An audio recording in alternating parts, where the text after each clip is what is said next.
பூலோக வைகுண்டமாம் திருவரங்கத்தில் அமைந்திருக்கக்கூடிய ராசவேலர் செண்பக தமிழரங்கின் வாயிலாக இணைகின்ற எப்பொழுதும் அன்புடன்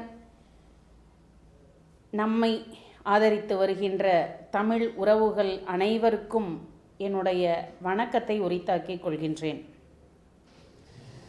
செந்தமிழின் திருவுருவே செல்வ மகமேரே, தித்திக்கும் செந்தேனே தெவிட்டாத கரும்பே, பைந்தமிழின் நறுங்கனியே பழம் கனிந்த ரசமே, பதம் பரவும் அடியார்கள் பாவம் களையும் மருந்தே, அந்தமிழா முழு முதலே, வேல்மயில் என்று அறைவோர் அகத்திலுறும் திருவிளக்கே, ஆறெழுத்தின் பயனே, எந்தமையோர் பொருட்படுத்தி எழுந்த திருத்துறையே, இனியுனது திருவடியை இமைப்பொழுதும் மறவேனே. இறையருளால் இன்றைய சிந்தனை துவங்க இருக்கின்றது. மனம் மொழி மெய்களால் முருகபெருமானின் பொற்பாத கமலங்களை வணங்கி இன்றைய நமது சிந்தனையை துவங்கலாம். இன்றைய சிந்தனையானது சேய் தொண்டர் புராணம் என்ற ஒரு அற்புதமான முருகன் அடியார்களின் வரலாற்றை நமக்கு எடுத்துரைக்கக்கூடிய மிகச்சிறந்த இலக்கியமாக அமைய இருக்கின்றது. சேக்கிழார் பெருமான் இயற்றியருளிய பெரிய புராணம் நாம் அனைவராலும் அறியப்பட்டது. சைவ உலகினரால் இன்றளவும் போற்றப்பட்டு கொண்டு வருகிறது. திருமுறைகளில் 12ஆம் திருமுறையாக இடம்பெற்றிருக்கிறது. இப்படி பல்வேறு சிறப்புக்களை கொண்டிருக்கக்கூடிய பெரிய புராணம் பலராலும் அறிந்து போற்றப்படக்கூடிய ஒன்றாக இருக்கின்ற நிலையில் இச்சேய் தொண்டர் புராணம் என்பது பலரால் அறியப்படாத ஒன்றாக இருக்கின்றது என யான் எண்ணிய காரணத்தினால் அறிவார்ந்த சமூகத்தில் பலர் அறிந்திருக்கலாம். அறியாத ஒரு சிலருக்காக அறிந்திராத அதில் இருக்கின்ற முருகனடியார்கள் குறித்த வரலாற்றுக்காக இறையருள் கருணையினால் நான் இந்த நூலினை இச்சிந்தனைக்காக தேர்வு செய்துள்ளேன். சேய் தொண்டர் புராணம். இச்சேய் தொண்டர் புராணத்தை இயற்றி அருளியவர் யார்? இந்த நூலினுடைய வரலாறு என்ன? இதன் சிறப்பு எப்படிப்பட்டதாக அமைந்திருக்கின்றது என்பது குறித்து நம்முடைய சிந்தனை தொடர இருக்கின்றது. எப்படி நமக்கு பெரிய புராணம் என்பது சிவனடியார்களின் வாழ்க்கை வரலாற்றினை எடுத்துரைக்கக்கூடியதாக அமைந்திருக்கின்றதோ அதனை போன்று இந்நூலானது முருகனடியார்களின் வாழ்க்கை வரலாற்றை எடுத்துரைக்கின்றது. அதுவும் 78 முருக அடியார்களின் வரலாறு. அதனை பகுத்து கூறினால் தனியடியார்களாக 66 பேரையும் தொகையடியார்களாக 12 சுட்டப்படுகிறார்கள். இதனை போன்று 3 பெண்ணடியார்கள் குறிப்பிடப்படுகிறார்கள். ஔவையார், முருகம்மையார், மீனாட்சி அம்மையார் என்று 3 பெண்ணடியார்கள் பெரிய புராணத்தில் குறிப்பிட்டிருப்பது போலவே 3 பெண்ணடியார்கள் குறிப்பிடப்படுகிறார்கள். தமிழ் இலக்கிய வரலாற்றில் பெரிய புராணம் ஒரு தனித்த சிறப்புக்குரியது. மண்டலித்த செய்யுள் அமைப்பு என்பார்கள். உலகெல்லாம் உணர்ந்து ஓதற்கரியவன் என்று எப்படி துவங்குகிறதோ அதனை போன்றே நமக்கு நிறைவு பாடலும் உலகெலாம் என்றே நிறைவு பெறும். அதனை அடியொற்றியே செய்தொண்டர் புராணமும் நிலம் என்று துவங்குகிறது. எப்படி உலகெலாம் என்று அங்கு துவங்குகிறதோ அதனை போன்று நில உலகெல்லாம் உணர்ந்து ஓதற்கரியவன் என்று துவங்கி நிலம் என்ற செய்யுளிலேயே, அதாவது சொல்லிலேயே முடிவடைகிறது. இப்படி 2 நூல்களுக்கும் உடையதான தொடர்பு மிகச் சிறப்பு வாய்ந்ததாக அமைந்திருக்கின்றது. இந்த செய்தொண்டர் புராணம் என்பது 3333 பாடல்களை கொண்டதாக அமைந்திருப்பது மற்றும் ஒரு சிறப்பு. இந்நூலானது தோன்றிய வரலாறு எப்படிப்பட்டது, எத்தகைய சிறப்புடையது என்று பார்த்தால், முருகவேள் பன்னிரு திருமுறை எவ்வாறு நமக்கு 12 திருமுறை என்ற அமைப்பு இருக்கின்றதோ அதனை போன்றே முருகன் அடியார்கள் குறித்தும் முருகனுடைய பாடல்கள் குறித்தும் சிறுக சிறுக செய்திகளை எல்லாம் சேகரித்து வந்தவர் தணிகை, திருத்தணிகை மாமணி என்று போற்றப்படுகின்ற வாசு செங்கல்வராய பிள்ளை. இந்த வாசு செங்கல்வராய பிள்ளை என்று சொல்லப்படுகின்ற திருத்தணிகை மாமணி என்று போற்றப்படுகின்றவரின் தகப்பனார் வடக்குப்பட்டு சுப்பிரமணியனார். நாம் இப்பொழுது திருப்புகழை மிகச் சிறப்பாக படித்து கொண்டிருக்கின்றோம். அதில் இருக்கின்ற கருத்துக்களை எல்லாம் உள்வாங்கி மகிழ்கின்றோம். திருப்புகழின் சிறப்பு பலராலும் போற்றப்படுகின்றது என்றால் அதற்கு முதன்மை காரணமாக விளங்குபவர்கள் இவர்கள் இருவருமே. அத்தகு சிறப்பு வாய்ந்த இவர்களிலிருந்து திருப்புகழானது பலருக்கும் சென்றடைந்து போற்றப்பட்டு வருகின்ற நிலையில் முருகன் அடியார்களின் வரலாற்றை தொகுத்து ஒரு நூலாக அமைக்கலாம் என்று எண்ணுகிறார் வாசு செங்கல்வராய பிள்ளை அவர்கள். முருகவேள் 12 திருமுறை என்று ஒன்றை உருவாக்குகின்றார். அதனை எப்படி உருவாக்குகின்றார் என்று பார்த்தால், முதலாவதாக திருப்பரங்குன்ற திருப்புகழ். இந்த திருப்பரங்குன்ற திருப்புகழ் என்பது முதல் திருமுறையாக, அடுத்து வரக்கூடியது திருச்செந்தில், அதாவது திருச்செந்தூர் திருப்புகழ் 2வது திருமுறையாகவும், 3வதாக திரு ஆவினன்குடி திருப்புகழ் 3ஆம் திருமுறையாக, திருவேரக திருப்புகழ் என்பது 4ஆம் திருமுறையாக, அடுத்து வருகின்ற போது குன்றுதோர் ஆடலின் திருப்புகழானது 5ஆம் திருமுறையாக, தொடர்ந்து பழமுதிர்ச்சோலை திருப்புகழ், பொது திருப்புகழ் என்று பலவற்றையும் தொகுத்து அமைக்கின்றார். இப்படி அமைத்து வருகின்ற போது திருமுருகாற்றுப்படையில் துவங்கி திருத்தணிகை பாடல்கள் வரையில் 11 திருமுறைகள் என்ற பகுப்பினை அமைத்தாயிற்று. இனி அடுத்ததாக முருகன் அடியார்கள் வரலாற்றை சேர்த்தால் இது மேலும் சிறப்புடையதாக 12 என்ற பகுப்பிற்குள் வந்துவிடும் என்று எண்ணுகிறார். ஆனால் அதனை எப்படி சேர்ப்பது?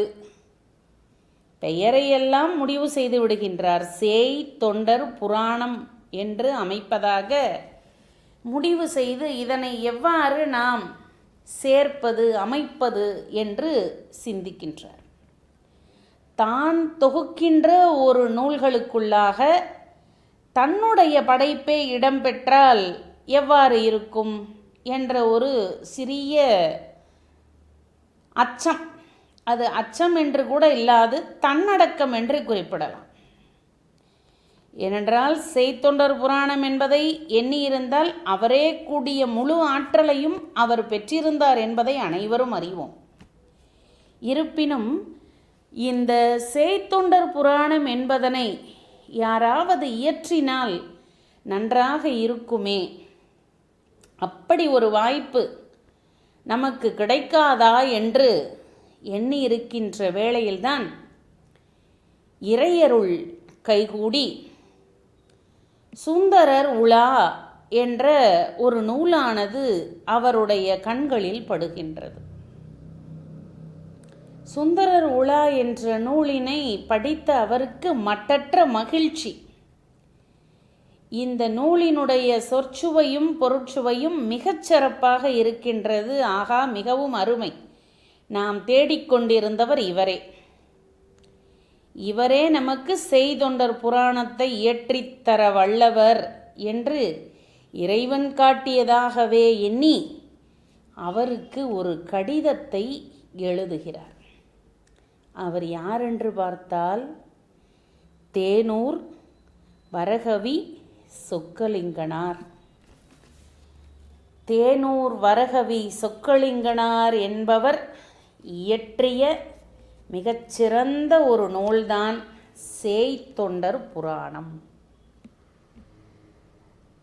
அவர் பல்வேறு நூல்களை இயற்றியிருக்கின்றார்.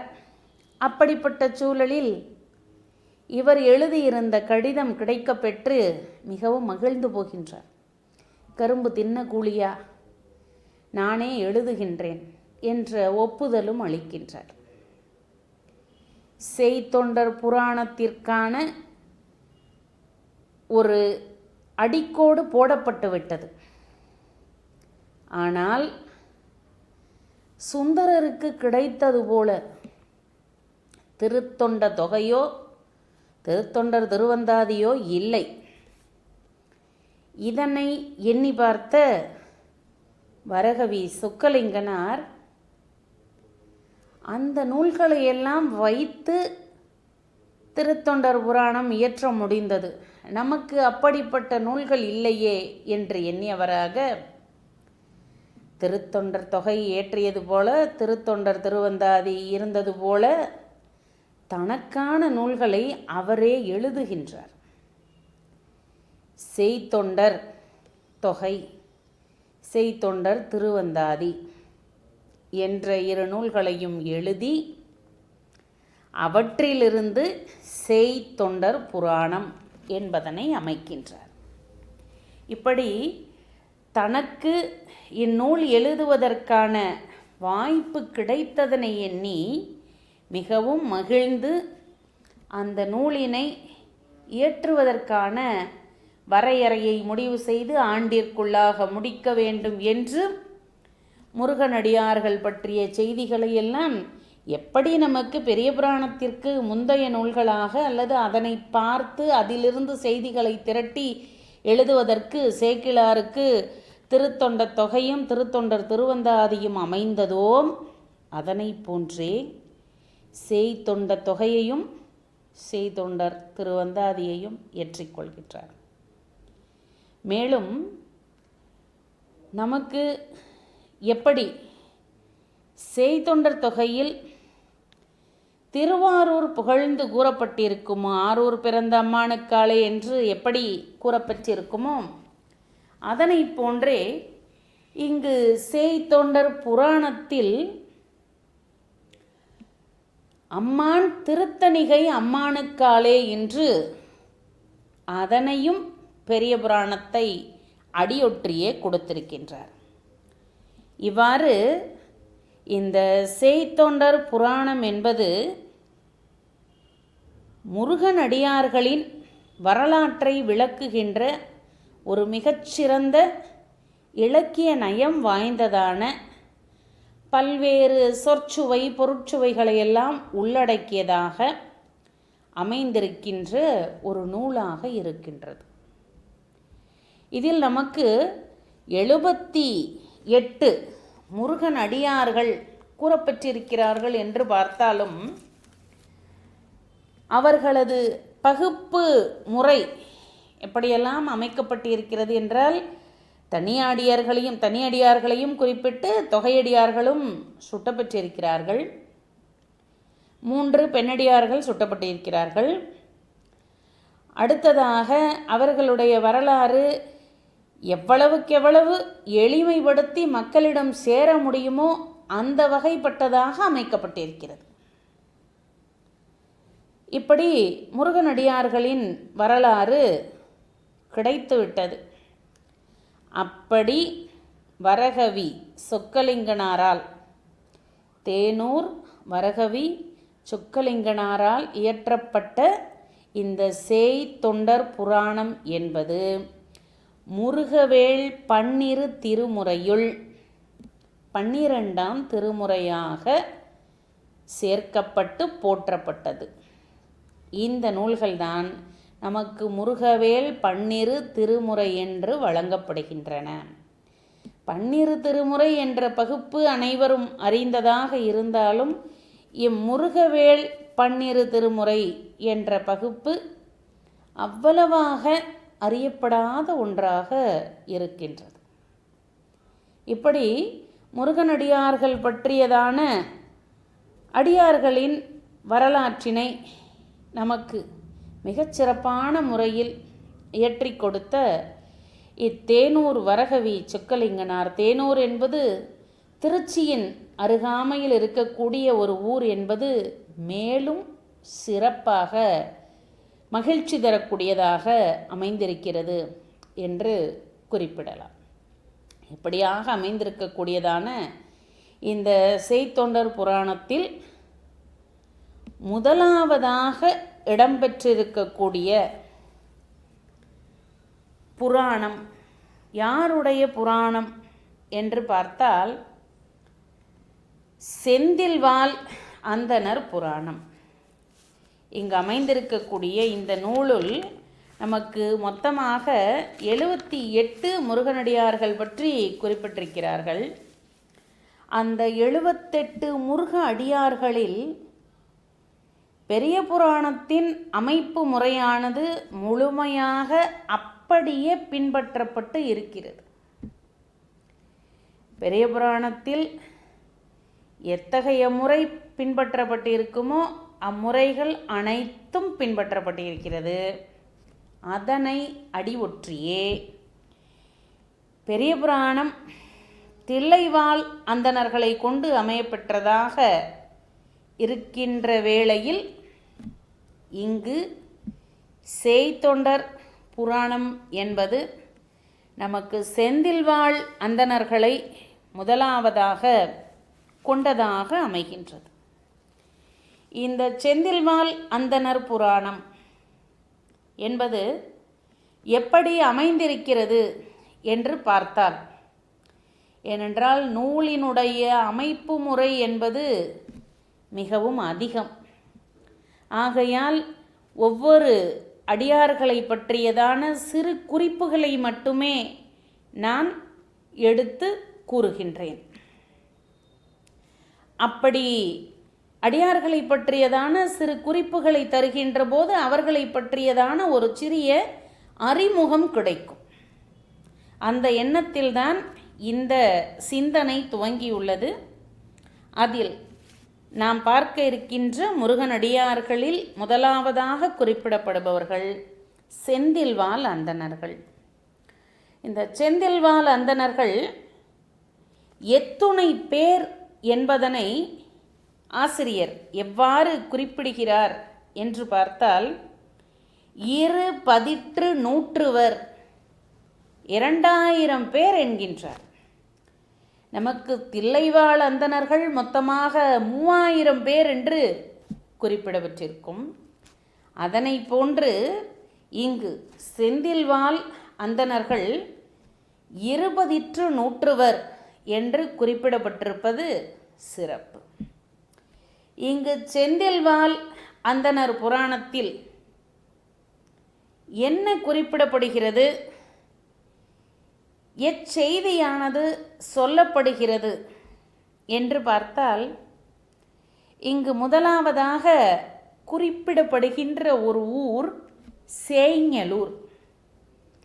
இந்த சேய்ஞலூர் என்ற பெயரை கேட்ட உடனேயே நாம் அனைவரும் அறிந்திருக்கக்கூடியதான ஒரு புராணம் நினைவுக்கு வரும். சண்டேஸ்வர நாயனார் புராணம். பெரிய புராணத்தில் அமைந்திருக்கக்கூடிய விஷாலச்சருமர் என்ற பெயரை தாங்கிய சண்டேஸ்வர நாயனார் புராணம் அவர் அவதரித்த தலமாக போற்றப்படுவது நமக்கு சேய்ஞலூர். இந்த சேய்ஞலூர் என்பதுதான் நமக்கு இச்செந்தில்வாழ் அந்தணர் புராணத்தில் குறிப்பிடப்படுகின்ற ஒரு ஊராக இருக்கிறது. இப்பொழுது சுருக்கமாக நிகழ்விற்குள் வருவோம் என்று பார்த்தால், தில்லைவாழ் அந்தணர் புராணம் எதனை அடியொற்றியதாக அமைகிறது? எதனை அடியொற்றியதாக அமைகிறது என்று பார்க்கின்ற பொழுது, அரக்கனால் சூரபத்மனால் தங்களுக்கு ஏற்படுகின்ற துன்பங்களை எல்லாம் தேவர்கள் சிவபெருமானிடத்தில் வந்து முறையிடுகிறார்கள். அப்படி சிவபெருமானிடத்தில் வந்து முறையிடுகின்ற வேளையில் சிவபெருமான் முருகனை படையுடன் கூறுமாறு ஆணையிடுகிறார், படையுடன் செல்லுமாறு ஆணையிடுகிறார். அப்படி முருகபெருமான் தன் படையுடன் வந்து சேர்கின்ற இடமாக சேய்ஞலூர் சுட்டப்படுகிறது. இந்த சேய்ஞலூரை சேயடைந்த சேய்ஞலூர் என்று சம்பந்தர் புராணம் நமக்கு காட்டுகிறது. சம்பந்தர் தேவாரம் நமக்கு சுட்டி செல்கிறது. இப்படி சேய்ஞலூர் என்ற ஊரின் சிறப்பானது அமைகின்றது என்று பார்த்த பிறகு, இந்த சேய்ஞலூர் என்பது ஏன் முதலாவதாக சுட்டப்படுகின்றது என்று பார்க்கின்ற வேளையில், உரையாசிரியர்களின் ஒரு கருத்தாக அமைவது, இது சேய்த்தொண்டர் புராணம் என்பதனால் அவர் சேய்ஞலூரை முதலாவதாக குறிப்பிட்டிருக்கலாம் என்று ஒரு கருத்து. இந்த செந்தில்வாழ் அந்தணர்கள் 20 நூற்றுவராக இருக்கின்றனர் என்பதனை நமக்கு எவ்வாறு உணர்த்துகிறார்கள் என்று பார்த்தால், சூரபத்மனை வதைப்பதற்காக அவனது கொடுமைகளை எல்லாம் கேட்டறிந்து சிவபெருமான் முருகபெருமானை படையுடன் செல்க என்று ஆணையிட முருகபெருமான் சேய்ஞலூர் வந்து சேர்கின்றார். அப்படி வந்து சேர்ந்த சேய்ஞலூருக்கு அடுத்து அவர் செல்கின்ற இடமாக பல ஊர்கள் குறிப்பிடப்பட்டு, அதற்கு அடுத்ததாக நிறைவாக செந்தூருக்கு சென்று சூரபத்மனை வதம் செய்ததாக குறிப்பிடுகிறார்கள். அப்படி குறிப்பிடுகின்ற போது அங்கிருக்கின்ற அடியார்களிடம் முருகபெருமானே கூறுகின்றார், உங்களில் ஒருவனாய் இங்குறைவேன், நான் வேறெங்கும் செல்ல மாட்டேன், உங்களில் ஒருவனாக நான் இங்கேயே இருப்பேன் என்று முருகபெருமான் திருவாய் மலர்ந்தருளியதாக நமக்கு செய்தொண்டர் புராணம் குறிப்பிடுகிறது. இப்படித்தானே நமக்கு தில்லைவாழ் அந்தணர்களிலும் ஒருவராக சிவபெருமான் இருந்தார் என்று அறிந்திருப்போம். அதனை போன்று இந்த செந்தில்வாழ் அந்தணர் புராணம் என்பது செய்தொண்டர் புராணத்தின் முதல் அடியார்களை குறிப்பிடுவதாக அமைந்திருக்கின்ற நிலையில், செந்தில்வாழ் அந்தணர்கள் எப்படிப்பட்ட தன்மையுடையவர்கள் என்று சொல்கிறார்கள். செங்கதிர் உதிக்கும் முன் தீர்த்தமாடி இங்கித நறுமலர் எடுத்து நாள்தோறும் தங்கள் இறைவன் மேல் சாத்தி போற்றிடும் மங்கள திருத்தொழில் புரிந்து வாழ்பவராம் செந்தில்வாழ் அந்தணர்கள். இத்தகைய சிறப்புடையவர்களான செந்தில்வாழ் அந்தணர்கள் எப்படிப்பட்ட சிறப்பினை கொண்டிருந்தார்கள் என்பதற்கு உங்களில் ஒருவனாய் இங்குறைவேன் என்று முருகபெருமான் கூறியது சான்றாக அமைகிறது. இந்த சேய்ஞலூர் என்பது எங்கு அமைய பெற்றிருக்கிறது என்பதனை நமக்கு பெரிய புராணம் சுட்டிக்காட்டும். மண்ணியாற்றின் தென்கரையில் அமைந்திருக்கக்கூடியதான செய்ஞலூர். சேக்கிழார் குறிப்பிட்டிருப்பார், சேந்தன் அளித்த திருமறையோர் மூதூர் செல்வச் செய்ஞலூர். அதனையே அடியொற்றி அப்படியே சம்பந்தர் சேயடைந்த செய்ஞலூர் என்று தேவாரம் சுட்டப்பட்டிருப்பதாக அறிகிறோம். இப்படி அந்த செய்ஞலூரின் சிறப்பு என்பது எப்படியெல்லாம் சொல்லப்பட்டிருக்கிறது. இது முதல் அடியாரை பற்றியதான வரலாறு. இப்படி திருத்தொண்டர் புராணத்தை முழுமையாக உள்வாங்கி இத்திருத்தொண்டர் புராணம் போலவே செய்தொண்டர் புராணம் என்ற ஒன்றும் அமையப்பெற வேண்டும் என்ற எண்ணம் கொண்டு, அப்படி செய்தொண்டர் புராணமானது அமையப்பெற்றால் அது பன்னிருவேல் முருகனது 12 திருமுறைக்கு உகந்ததாக இருக்கும் என்று எண்ணி இச்செயல்களையெல்லாம் நமக்கு செய்து அளித்த சிறப்பித்த திருத்தணிகை மாமணி என்று போற்றப்படுகின்ற வாசு செங்கல்வராய பிள்ளை ஐயா அவர்கள் நம் அனைவராலும் போற்றப்பட வேண்டிய ஒருவராக இருக்கின்றார் என எண்ணலாம். ஏனெனில் காலங்கள் கடந்து இறைவனை பற்றியோ அல்லது இறையடியார்களை பற்றியோ இச்சிந்தனையில் மக்கள் இருப்பதற்கு இவர்களின் படைப்புகள் நமக்கு உதவியாக இருக்கின்றன. இந்த செய்ஞலூரை பற்றி குறிப்பிடுகின்ற போது கிரௌஞ்சத்தையும் தாரகனையும் அழித்த பின்னர் முருகன் வந்து சேர்ந்த இடமாக செய்ஞலூரை குறிப்பிடுகிறார்கள். ஆகையால் தான் உரை எழுதுகின்ற போது அல்லது பல இடங்களில் குறிப்பிடுகின்ற போது சேய் உறைந்து தங்கி இருந்த நல்ல ஊர் அல்லது சேய்க்கு விருப்பமான ஊர், இது செய்தொண்டர் புராணம் என்பதனால் செய்ஞலூரை முதலில் குறிப்பிட்டிருக்கின்றார் என்றெல்லாம் பல்வேறான சிந்தனைகள் தோன்றுவதற்கு வழிவகுக்கிறது. ஆக ஒரு இலக்கியம் என்பது நமக்கு பல்வேறு சிந்தனைகளை தோற்றுவிக்கக்கூடியதாகவும் முன்னர் நிகழ்ந்தவற்றை அறிந்து கொள்வதற்கான உறுதுணையாகவும் இனி வரும் எதிர்கால சமூகத்தினருக்கு முன்பு இருந்தோர்களின் இறையடியார்களின் வரலாற்றை எல்லாம் எடுத்து சொல்லக்கூடியதாகவும் அமைந்திருந்தால் அது மிகவும் சிறப்பாக இருக்கும் என்பதில் இச்செய்தொண்டர் புராணம் என்பது தனிச்சிறப்புடையதாக திகழ்கிறது. எந்த இடத்திலும் ஒரு சிறு தடங்களோ அல்லது என்ன செய்துவிட முடியும் என்ற தயக்கமோ இல்லாமல் முருகவேல் 12 திருமுறை என்ற ஒரு அமைப்பு, அந்த அமைப்பிற்குள்ளாக முருகனை பற்றியதான பாடல்கள், அப்படி பாடல்களையெல்லாம் தொகுத்த பிறகு தொகுத்து வருகின்ற வேளையில் 12வதாக சேர்ப்பதற்கு அங்கு இருக்கின்ற திருத்தொண்டர் புராணம் போன்று இங்கு செய்தொண்டர் புராணம் இருந்தால் நன்றாக இருக்குமே என்ற ஒரு எண்ணம், அந்த எண்ணத்தை அத்தோடு விட்டுவிடாமல் அதற்குரியவர்களை தேடி அவர்களிடம் ஒப்படைத்து இப்படிப்பட்டதாகிய ஒரு சிறந்த நூலினை உருவாக்கி கொடுத்திருப்பது நமக்கான தனிப்பெரும் சிறப்பு.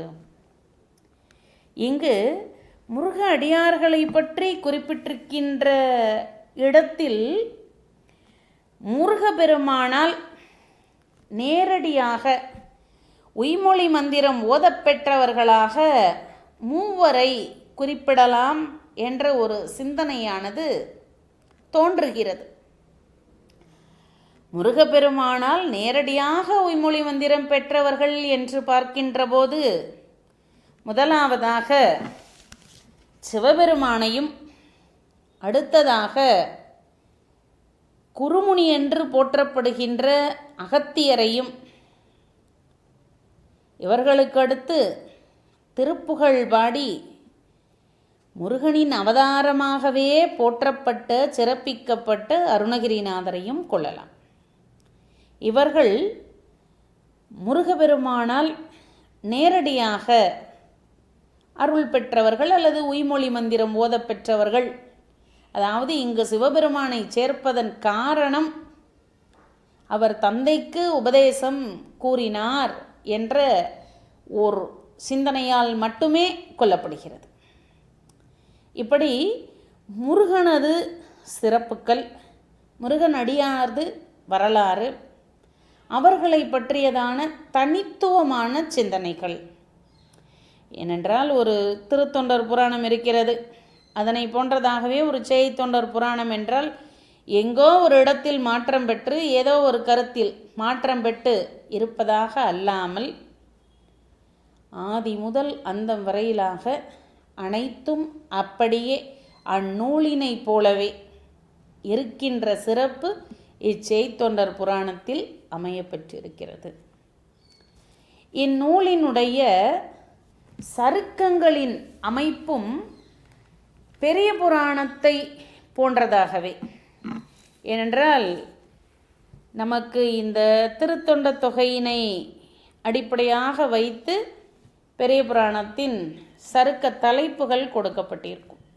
அதனை போன்றே இச்செய்த்தொண்டர் புராணத்தின் சருக்கங்களும் எப்படிப்பட்டதாக அமைந்திருக்கின்றது என்றால், முதல் சருக்கம் செந்தில்வாள் அந்தணர் சருக்கம். அடுத்ததாக கம்பை சூழ் சருக்கம், குமரகுருபர சருக்கம், வென்றிமலை சருக்கம், அரகரச் சருக்கம், காவடி சருக்கம், குகனேரி சருக்கம், கல்லாடச் சருக்கம், தென்பழனி சருக்கம், நின்ற சீர் சருக்கம், நாரதர் சருக்கம், வானார்ந்த சருக்கம் என்று செய்தொண்ட தொகையின் ஒவ்வொரு பாடலின் துவக்கமும் ஒரு சருக்கத்தின் பெயராக அமைக்கப்பட்டிருக்கிறது. இப்படி பெரிய புராணத்தினுடைய பிரதிபலிப்பு என்று கூறப்பட வேண்டிய நிலையில் இச்செய்த்தொண்டர் புராணமானது அமைந்திருக்கின்றது. இருப்பினும் பெரிய புராணம் மக்களிடையே அதிகமாக பேசப்படுவதாகவோ அல்லது பலர் அறிந்த ஒன்றாகவோ அதனுடைய சிறப்புக்கள் எல்லாம் போற்றப்படுகின்ற வகையிலோ இச்செய்த்தொண்டர் புராணம் என்பது பலரையும் சென்று சேராத ஒன்றாக இருக்கின்றது. ஆகையினால் இந்த செய்தொண்டர் புராணம் என்பது முழுக்க முழுக்க முழுக்க முருகன் அடியார்களை பற்றி மட்டுமே பேசக்கூடியதாக, முருகனின் படை வீடுகள், முருகன் அடியாரின் சிறப்புக்கள், முருகன் அருளால் பேறு பெற்றவர்கள், முருகனை எப்போதும் எண்ணி சிந்தித்திருந்தவர்கள் என்று பல வகையிலும் முருகனது அருட்திறம் பேசப்படுகிறது. நமக்கு முருகனது அருள்திறம் பேசும் நூல்கள் திருமுருகாற்றுப்படை துவங்கி அடுத்து திருப்புகழ் வரையிலும் பல்வேறு நூல்கள் இருந்தாலும் ஒரு தொகுப்பு அல்லது வரையறை இதனை போன்ற ஒரு அமைப்பு என்ற பகுப்பிலெல்லாம் எடுத்துக்கொள்கின்ற போது இச்செய்தொண்டர் புராணம் என்பது தனிச்சிறப்பு வாய்ந்த ஒன்றாக, எப்படி அங்கு தனியடியார்கள் குறிப்பிடப்பட்டிருப்பார்களோ அதனை போன்றே தனியடியார், தொகையடியார், பெண்ணடியார்கள் 3 குறிப்பிடப்பட்டிருப்பது போன்று இங்கும் 3 பெண்ணடியார்கள். எப்படி பெரிய புராணத்தின் முதல் சீரானது துவங்கி, அதாவது உலகலாம் என்று துவங்கி நிறைவாக உலகலாம் என்று முடிகிறதோ அதனை போன்றே இங்கும் நிலம் என்று துவங்கி நிலம் என்று இம்மாநிலம் என்று முடிவடைகிறது. அதை போன்று சருக்கம், எப்படி திருத்தொண்ட தொகையின் துவக்கமானது ஒவ்வொரு பாடலின் துவக்கமானது பெரிய புராணத்தின் சருக்கமாக, அதே போன்று இங்கும் செய்தொண்ட தொகையின் ஒவ்வொரு பாடலினுடைய துவக்கமும் ஒரு சருக்கத்தின் பெயராக அமைந்திருப்பது இந்த செய்தொண்டர் புராணத்தினுடைய ஒரு சிறப்பு.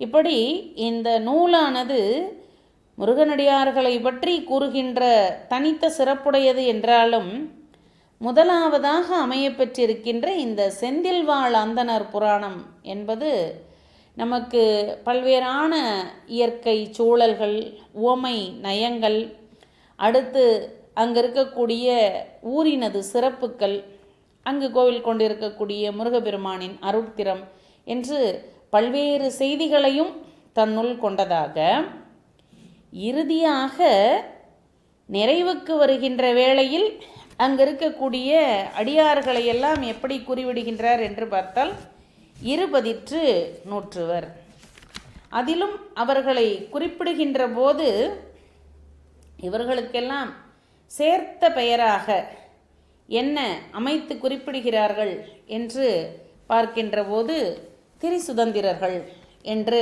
ஒரு பெயரையும் குறிப்பிடுகிறார். இப்படி இந்த செந்தில்வாள் அந்தணர் புராணம் என்பது செய்தொண்டர் புராணத்தின் ஒரு கடவுள் வாழ்த்து போன்றதாக, எப்படி நாம் 10 பாட்டினை கூறுகின்ற போது குறிப்பிடுகின்ற போது திருமுருகாற்றுப்படையை 10 பாட்டின் கடவுள் வாழ்த்தாக எண்ணி போற்றுவோமோ அதனை போன்றதாக இந்த முருகனடியார்களின் வரலாற்றை கூறுகின்ற நூலினுடைய ஒரு துவக்கமாக இந்த தில்லைவாழ் அந்தணர் புராணம், மன்னிக்கவும், செந்தில்வாழ் அந்தணர் புராணம் என்பது மிகச்சிறந்த ஒரு நேர்த்தியான முறையில் இருக்கக்கூடியதான புராணமாக இருக்கின்றது.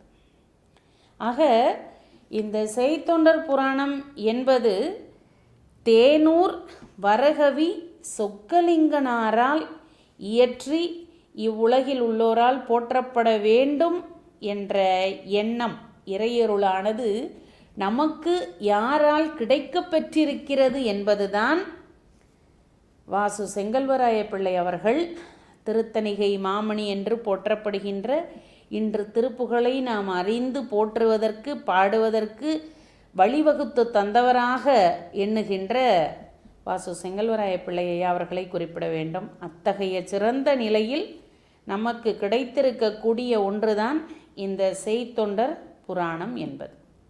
இந்த புராணத்தில் இறுதியாக, அதாவது இறுதி என்றால் செந்தில்வாழ் அந்தணர் புராணத்தில் நிறைவாக எதனை கூறுகிறார்கள் அப்படின்னு பார்க்கும்போது, சிவபெருமான் சொன்னார், அதனால் முருகபெருமான் படையுடன் இங்கு வந்து அரக்கர்களை எல்லாம் வதம் செய்கின்றார். அப்படி அரக்கனான சூரபத்மனை வதம் செய்த பிறகு அங்கிருக்கின்ற அந்தணர்களின் வருத்தம் தணிக்க, இந்த செந்தில்வாழ் அந்தணர்களின் வருத்தம் தணிப்பதற்காக நான் என்னுடைய பணி, அதாவது வதம் செய்த பிறகு இங்கிருந்து சென்று விடுவேன் என்று எண்ணிவிடாதீர்கள், உங்களுக்குள்ளாகவே உங்களுடைய திருத்தொண்டினுடனேயே நான் உங்களில் ஒருவனாகவே உறைந்திருப்பேன் என்று அவர் கூறுவதுதான் அதற்கான சிறப்பாக அமைகிறது. ஆகையால் இந்த செந்தில்வாழ் அந்தணர் புராணம் என்பது நமக்கு முருகனடியார்களின் சிறப்பினை எடுத்துரைப்பதற்கான முதல் வாயிலாக அமைகிறது. முதல் வாயிலாக அமைகின்றது என்றால், முருகப்பெருமானால் நேரடியாக உய்மொழி மந்திரம் பெற்றவர்கள் 3 என்று குறிப்பிட்டேன் அல்லவா? அந்த இடத்தில் ஏன் அவர்கள் 3 மட்டும் எடுத்துக்கொள்கின்றோம்? முதலாவதாக சிவபெருமானையும், அடுத்ததாக அகத்தியரையும், அடுத்ததாக அருணகிரியாரையும் ஏன் நாம் பகுப்பிற்குள்ளாக வைக்கின்றோம் என்று பார்க்க வேண்டி இருக்கிறது. ஏன் பகுப்பிற்குள்ளாக வைக்கின்றோம் என்றால், முதலாவதாக சிவபெருமான் முருகபெருமானிடம் இருந்து உபதேசம் பெற்றதனால் கடவுளுள் முதன்மையானவராக சிவபெருமானை கொண்டு, அடுத்து வருகின்ற இடத்தில் முனிவர்களுள் சித்தர்களுள் சிறந்தோராக அகத்தியரை கொண்டு, மூன்றாவதான பகுப்பில் அருணகிரியாரை வைக்கின்றார். இப்படி அருணகிரியாரை வைப்பதற்கான காரணமாக நமக்கு தாய்மான சுவாமிகள் அமைத்திருக்கின்ற ஒரு பாடலை சான்றாக கொள்ளலாம். ஐயா அருணகிரியப்பா உனைப்போல் மெய்யாக ஓர் சொல் விளம்பினார் யார் என்று தாய்மானவ சுவாமிகள் கேட்கின்ற ஒரு கேள்வியானது அருணகிரியாரின் சிறப்பினை எடுத்துரைப்பதாக அமைகின்றது. இப்படி நமக்கு செந்தில்வாள் அந்தணர் புராணம் என்பது முருகனடியார்களை பற்றியதான வரலாற்றை கூறுவதற்கு முன்னதாக அமைக்கப்பட்டிருக்கின்ற துவக்கமாக ஒரு சிறப்பு வாய்ந்த நிகழ்வாக அல்லது அந்தணர்களை குறித்த சிறப்பாக. ஏனென்றால் தில்லைவாழ் அந்தணர்கள் எத்தகு சிறப்பிற்குரியவர்களோ அதனை போன்றே இங்கும் செந்தில்வாழ் அந்தணர்கள் போற்றப்படுகிறார்கள். ஆகையினால் முதலாவதாக செந்தில்வாழ் அந்தணர்களை குறிப்பிட்டு அதிலும் சேங்கலூரை குறிப்பிட்டு அதன் பிறகு அடுத்து வருகின்ற அடியார்களை எல்லாம் கூறுகின்றார். ஆகையால் முருகனடியார்களின் சிறப்பினை பேசுகின்ற பல நூல்கள் இருப்பினும் இந்நூலானது நமக்கு ஒரு பகுப்பினை கொண்டதாக, எத்தனை அடியார்கள் இருந்திருக்கிறார்கள், எத்தகைய பகுப்பு இருந்திருக்கிறது, எத்தனை பெண்ணடியார்கள் இருந்திருக்கிறார்கள் என்ற பகுப்பை எல்லாம் உணர்த்தக்கூடிய நிலையில் இருக்கின்றது என்பதுதான் இந்நூலினுடைய தனித்த சிறப்பு. ஆகையினால் இனி வருகின்ற காலங்களிலெல்லாம் நாம் பல முருகனடியார்களை பற்றி சிந்திக்க இருக்கின்றோம்.